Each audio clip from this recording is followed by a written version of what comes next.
And welcome back, College GameDay, at the home of the Spartans. Wet, chilly day. Tonight, 37 degrees at kickoff. No precipitation.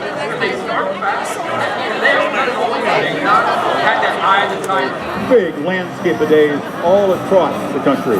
This is why they keep this field covered and